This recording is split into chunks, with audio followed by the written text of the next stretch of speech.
नमस्कार, स्वागत है आपका टोटल अपडेट न्यूज में। मैं आपका अपना सुनील कुमार प्रजापति। इस समय मौजूद है हम खौड़ा नगर पालिका में और हमारे साथ मौजूद हैं व्यापार मंडल के अध्यक्ष श्रीकांत गुप्ता। जैसे कि आप लोग जानते हैं कि निकाय चुनाव बहुत ही जल्द होने वाले हैं, तो इस विषय पर चर्चा करने के लिए हम उनके साथ मौजूद हैं। तो आइए उनसे बात करते हैं। श्रीकांत जी, आपका स्वागत है। बहुत बहुत धन्यवाद और टोटल अपडेट के लिए हमेशा धन्यवाद है कि जो हमेशा कूड़ा कॉलोनी की आवाज उठाते रहते हैं। श्रीकांत जी, जैसा कि आप जानते हैं निकाय चुनाव बहुत ही जल्द होने वाले हैं आपके क्षेत्र में, तो आपको क्या लगता है किस पार्टी का उम्मीदवार जीतेगा? उम्मीदवार जीतने की तो कोई ऐसी बात नहीं है, जो काम करेगा वही चुनाव जीतेगा। ऐसा तो है नहीं कि कोई भी आए कोई भी जीत जाए। काम करने वाला आदमी चाहिए। सबसे बड़ा मुद्दा हमारे कूड़ा कॉलोनी के अंदर पानी का है, जो आज तक कोई दे नहीं पाया। और शायद मुझे ऐसा नहीं लगता, बहुत लोग कहते हैं कि हम पानी देंगे, हम गंगा जल देंगे, तो ये कहने की बात है। अगर वो चाहते तो बहुत पहले आ जाता है। लोगों को बड़े बड़े जो हमारे कूड़ा कॉलोनी में नेता हैं, वो उन लोगों के बड़े बड़े संबंध हैं, मंत्रियों से संबंध है। जब मंत्रियों से अगर संबंध है तो अपने कूड़ा कॉलोनी की आवाज क्यों नहीं उठाई? मैं इस बात को पूछना चाहते हैं उन नेताओं से कि आप कूड़ा कॉलोनी में रहते हैं और पब्लिक की बात आप सुन नहीं पा रहे हैं, फिर तो धोखा देने वाली बात है कि मैं चुनाव लड़ूंगा, मैं जीत जाऊंगा, फिर पानी लाऊंगा। तो ये कोई सवाल जवाब नहीं। आपने बात करी पानी की, क्या अभी तक जो यहाँ विकास हुआ है उसको आप विकास नहीं मानते? ये विकास तो बहुत पहले ही हो चुका था। ये विकास तो उस समय भी चल रहा था जिस समय प्रधान यहाँ हुआ करता था। नगर पंचायत, वो क्या नाम है, तुम्हारे जिला पंचायत रहा। तो विकास तो ये नाली, आरसीसी, लॉक टाइल, ये तो हमेशा चलती आई, चलती रहेगी। इसमें तो कभी रोक टोक हुई नहीं।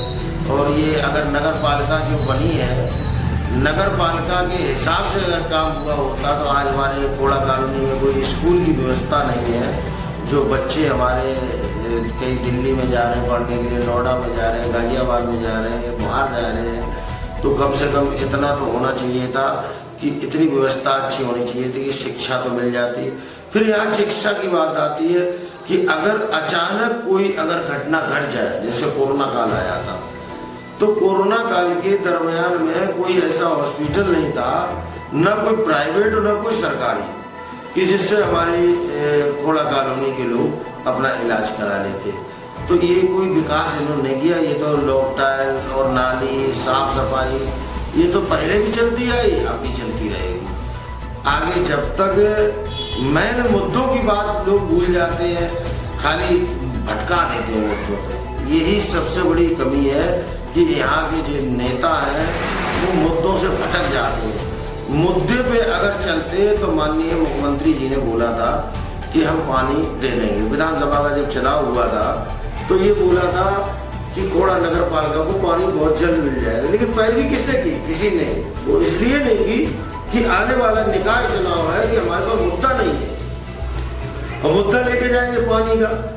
मैं आज आपके माध्यम से ये कहना चाहते हैं कि पानी अगर इसी स्थिति में रही तो 2035 तक पानी कूड़ा में नहीं मिलेगा। आप इस चुनाव में कह रहे हैं कि पानी को एक मुद्दा मानते हैं, लेकिन आपके जो बीजेपी के कई नेता हैं कई मंचों से कह चुके हैं कि अगर ये कोरोना काल नहीं आता तो उन्हें पानी मिल जाता। इस पर आप क्या कहना चाहेंगे? कोरोना काल यहाँ कहाँ पे आप बीच में लाए? अब पानी अपनी जगह, कोरोना काल है। कौन सी ऐसी व्यवस्था थी जो कोरोना काल में नहीं थी? कोई पूरी दुनिया में कोई भूखा थोड़ा मरा है कोरोना काल में। जो मूलभूत सुविधाएं थी वो चलती रही है कोरोना काल में। हाँ, ये था कि हम लोगों का बचाव, एक हमारे हिंदुस्तान में ये करा गया कि सुरक्षित रहो, घर में रहोगे, अंदर रहोगे, सुरक्षित रहोगे। बचाव के लिए ये बात थी। ये दोनों का पानी बंद कर दिया जाएगा, खाना बंद कर दिया जाएगा, भाई बाहर निकलने ही तो मना था ना। सुविधाएं कहाँ अगर ये पानी नहीं मिलेगा या मतलब खाने को नहीं मिलता तो पब्लिक आज हमारे देश में 50% नहीं रहती। ये सब कहने की बात है, इनसे कोई लाभ नहीं मिलेगा। और ये लोग भटका रहे हैं, भटकाने से कोई बात नहीं बनती नजर आ रही। और जब तक यहाँ खोड़ा कॉलोनी में कोई ईमानदार और सही सच्चा आदमी नहीं आएगा तब तक ये यहाँ पर ना पानी आएगा ना कोई आएगा। यहाँ कोई विरोध करने वाला नहीं, विपक्ष तो है ही नहीं है यहाँ, विपक्ष तो है ही नहीं। कि विपक्ष अगर मजबूत होता, मैंने पानी का मुद्दा उठाया था, जिस समय मैंने पानी का मुद्दा उठाया था उस समय कोई ने कभी मुद्दा नहीं उठाया था। फिर उसके बाद में बहुत सारे लोग आए, उनके दिमाग से डर भय से निकला, उन्होंने बाहर निकले, उन्होंने पानी पानी पानी पानी चिल्लाने लगे। लेकिन एक भी बार ये किसी ने कोशिश नहीं करी कि खोड़ा कॉलोनी में सारे विपक्षी लोग खड़े होकर रोड पे एक बार हैवी जाम कर देते तो शायद हमारी पानी की आवाज माननीय मुख्यमंत्री तक पहुंच जाती। जब तक हमारे माननीय मुख्यमंत्री जी के पास तक आवाज नहीं पहुंचेगी, यहाँ के लोग ये लगता है माननीय मुख्यमंत्री जी से मिलने के लिए डरते हैं, जबकि वो बहुत अच्छे हैं माननीय मुख्यमंत्री जी। वो तो एक बार में पब्लिक की बात सुनते हैं, लेकिन यहाँ के नेता लोग डरते हैं, वहां जाने तक अपनी बात कहने और रखने में डरते हैं। आप ये बताओ, कम से कम इस खोड़ा कॉलोनी के माननीय हमारे विधायक जी 2-3 बार जीते हुए, 3 बार जीते हुए हैं। माननीय हमारे सांसद जी वो 2 बार जीते हुए हैं, वो भी मंत्री रहे। कम से कम एक मंत्री तो हमारे खोड़ा में जो मंत्री जी का लेवल तो बहुत ऊंचा होता है, वो माननीय मोदी जी से भी बोल सकते थे, तब भी यहाँ पानी आ जाता। लेकिन पानी की कहीं कोई आवाज किसी ने उठाई नहीं। हाँ, वोटों के समय जरूर आवाज उठाएंगे कि मैं लाऊंगा पानी, मैं लाऊंगा पानी। जब तक इस खोड़ा कॉलोनी की जनता एक बार रोड पे नहीं निकलेगी तब तक इस खोड़ा कॉलोनी को 2035 तक पानी नहीं मिलेगा। ये हमारा बात है। आप मानते हैं कि खोड़ा में विकास नहीं हुआ? विकास कोई नहीं, ये विकास तो यही है। विकास ये तो पहले भी हो रहा था, वो अब भी हो रहा है। ये कोई विकास, ये तो विकास चलता रहेगा। अरे जिसका जल ही जीवन है। अब खोड़ा में कहीं एक पेड़ पौधा नजर आ रहा है? कहीं नहीं आ रहा। क्यों?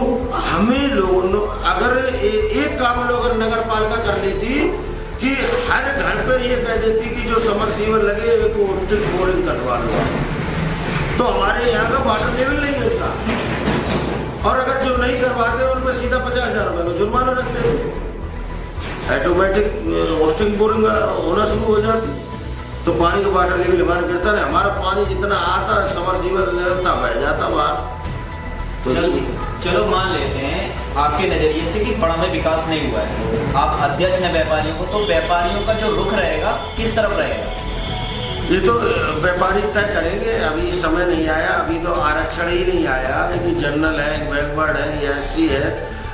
जिस दिन ये तय हो जाएगा और मैं देखते हैं कि इस बार आरक्षण में क्या आता है, तो उसी तरह से व्यापारी भी हमारे ये तय करेंगे कि इस बार हमारे हित के लिए कौन कार्य करेगा, व्यापारियों के हित की बात कौन करेगा, और खोड़ा के लिए सुविधा मूलभूत कौन दे सकता है, उसके साथ हमारा व्यापारी साथ लगेगा। क्या आपको लगता है खोड़ा की जनता या व्यापारी पर बदलाव चाहती है? नहीं, बदलाव तो होना तो तय होगा। क्यों? जब तक खोड़ा को पानी नहीं मिलेगा, क्योंकि खोड़ा की जनता बहुत परेशान है। हमारे सामने आप एक बार कैमरा घुमा के देखो, लोग यहाँ से ट्रैक्टर वाले जो पानी टैंकर वाले पानी यहाँ बेच रहे हैं, कब के पानी बेच रहे हैं। क्या एक सुविधा ये भी तो करवा सकती थी नगर पालिका? अरे 50 टैंकर भी मंगवा के कम से कम खोड़ा कॉलोनी के अंदर पानी का वितरण किया जाता तो कुछ तो लोगों को सहूलियत मिलती।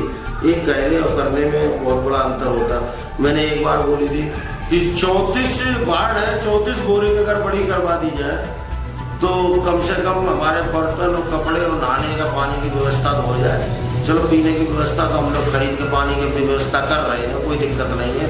पब्लिक थोड़ा समझती है, हर काम में टाइम लगता है, लेकिन 34 बोरिंग ना आज तक करवा के। हाँ, पानी माफिया जरूर है थोड़ा में, लोगों ने बड़ी बड़ी बोरिंगें करवा के और क्या नाम है अपना पानी बेच रहे और उनका कोई रोक टोक नहीं, तो सबके महीने में देखूंगा उनका कार्य ये चल रहा, तो ये ज्यादा सरल नजर आता है। और ये नगर पालिका में इतना फंड आया हुआ है कि शायद मेरी समझ में कभी इतना फंड आया नहीं था। थोड़ा सा भी बहुत फंड आया, चाहते थे पानी की एक बार ये रोक देते लोग टाइल और क्या नाम है आपके RCC वगैरह रोक देते, पानी की व्यवस्था करवा देते, पानी की पाइपलाइन लोग डलवा देते, तो फिर पानी की लड़ाई लड़ती रहती, पाइपलाइन पड़ जाती। अब ये फिर दोबारा तोड़ो, फिर पाइपलाइन पड़ेगी, उसके बाद में फिर उसकी लड़ाई लड़े, तो ये लड़ाई लड़ते रहे घोड़ा कॉलोनी वाले और कुछ नहीं कर सकते। हम मानते हैं श्रीकांत गुप्ता को खौड़ा की जनता की चिंता है। क्या इस चिंता के निवारण के लिए श्रीकांत गुप्ता चुनावी मैदान में उतरेंगे? इस बारे में भी कुछ कह नहीं सकते, अभी कोई तय नहीं है कि हम उतरेंगे या नहीं उतरेंगे। ये हमारे व्यापारी तय करेंगे कि कौन हमारा व्यापारी, और भी हमसे बड़े बड़े अच्छे लोग बैठे हुए हैं, वो लोग चुनाव लड़ेंगे, उनके साथ खड़े। आप उनको समर्थन करें? बिल्कुल बिल्कुल। एक आखिरी सवाल, हमारे चैनल के माध्यम से आप ये निकाय चुनाव पर जनता से क्या अपील करना चाहेंगे? मैं तो जनता से एक ही बात की अपील करना चाहूँगा कि जो हमारे हित की बात करे वो घोड़ा पर राज करे। जब तक हमारे हित की बात न करे, हमारे काम न करे, तो उसके साथ कतई न दें। एक बहकावे में ना आए किसी के, ये न सोचें कि हमें कोई धमका रहा और या बहकावे में या दारू लेके या पैसे लेके वोट ना डालें। मैं तो अपील करूँगा सबसे कि वोट उसे दें जो हमारी बात को सुनने को तैयार हो, आपके साथ सदैव खड़ा रहे। गुप्ता जी, आपने हमें अपना कीमती समय दिया, इसके लिए बहुत बहुत धन्यवाद। आपको भी बहुत बहुत धन्यवाद, आपकी टीम को भी बहुत बहुत धन्यवाद, टोटल अपडेट को भी बहुत बहुत धन्यवाद। ये थे श्रीकांत गुप्ता, जिनका साफ कहना है कि वोट उस व्यक्ति को दें जो हमारे हितों को ध्यान में रखे। मैं सुनील कुमार प्रजापति, कैमरा पर्सन हीरा शाह के साथ।